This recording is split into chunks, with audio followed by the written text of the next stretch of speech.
Bonsoir à vous. En amour, vieillir à deux.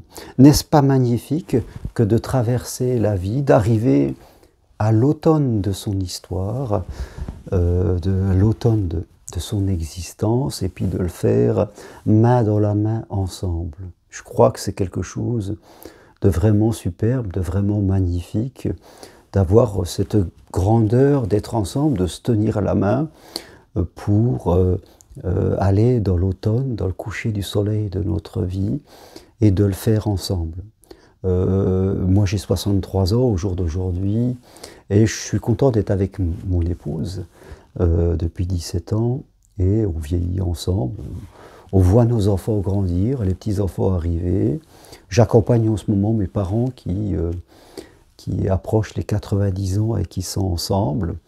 Et dans ces moments-là, l'affection, l'écoute personnelle, la tendresse sont vraiment des valeurs importantes. D'être ensemble, parce qu'on sait qu'un jour on sera séparés, en tout cas de manière terrestre. Alors je crois que parfois on se retrouve à 40 ans, 50 ans, on est en forme. Je veux dire, on fait des choses, on se dit à quoi bon, chacun chez soi, voilà, on vit comme cela. Et un jour, on remet en cause ça. Je crois qu'il faut remettre en cause ça et se dire, oui, mais à long terme, qu'est-ce que c'est? Est-ce que c'est vraiment ce que je veux à long terme?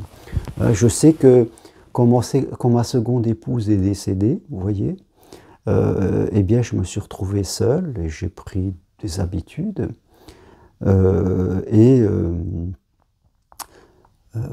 J'avais aussi des aventures qui ne duraient pas trop longtemps parce que voilà, il n'y avait pas d'engagement, tout cela, et ça pouvait avoir un côté agréable. Et puis après, j'ai rencontré mon épouse d'aujourd'hui et je sentais que j'étais ambivalent. Hein, entre l'envie de me lancer dans une autre histoire, et puis je regardais, et puis mes petites habitudes à moi, mon petit train-train, mes petites peurs aussi.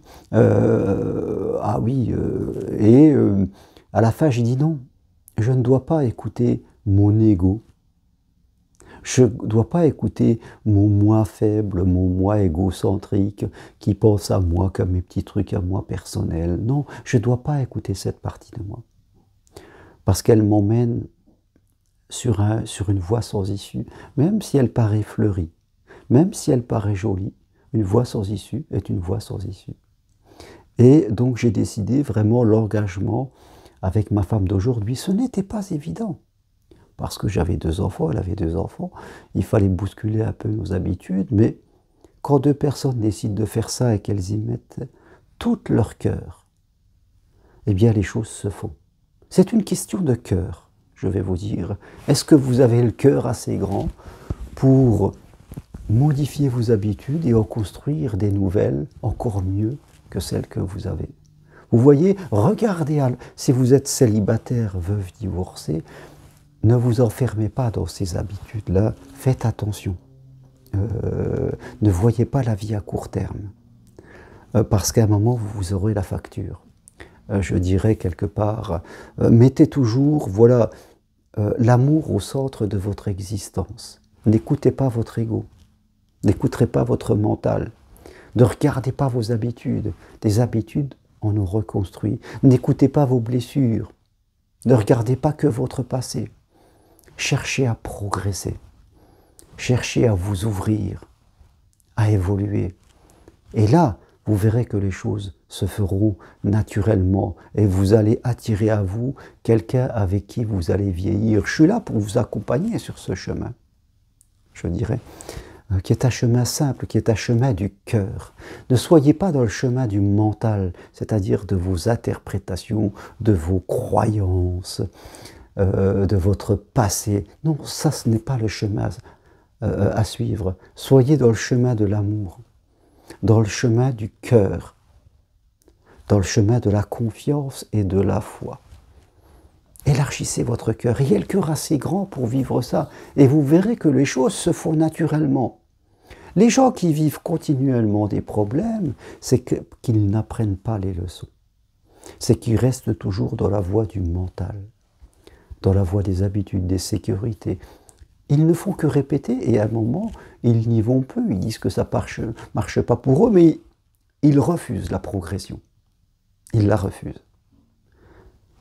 À chacun de faire le point. Il sera fait suivant notre foi. Ce que nous allons vivre dépendra de notre décision. De se poser la question, qu'est-ce que j'écoute? Est-ce que j'écoute mon cœur profondément? Est-ce que je travaille sur l'ouverture de mon cœur, de ma conscience, de ma foi? Ou est-ce que j'écoute mon mental, mes interprétations, mon passé, mes peurs? C'est à vous de choisir ce que vous écoutez en vous, en vous. Parce que ce que vous écoutez en vous orientera vos yeux, vos oreilles, et construira la réalité que vous allez vivre.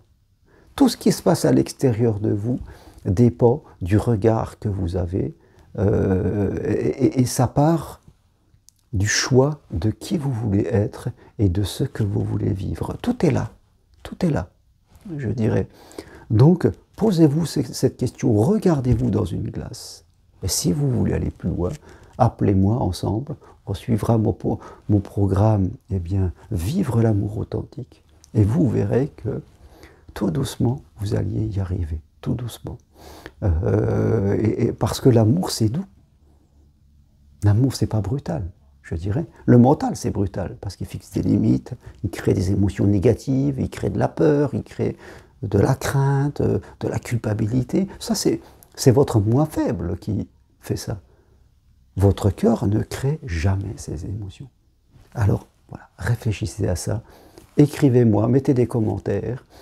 Toutes les infos sur mon site germainrocary.com. Venez marcher à Compostelle, devenez psychopraticien professionnel et vivez d'un métier superbe en gagnant votre vie. Voilà, vous avez le pouvoir. Allez-vous l'utiliser? C'est à vous de choisir. Merci, à bientôt, au revoir.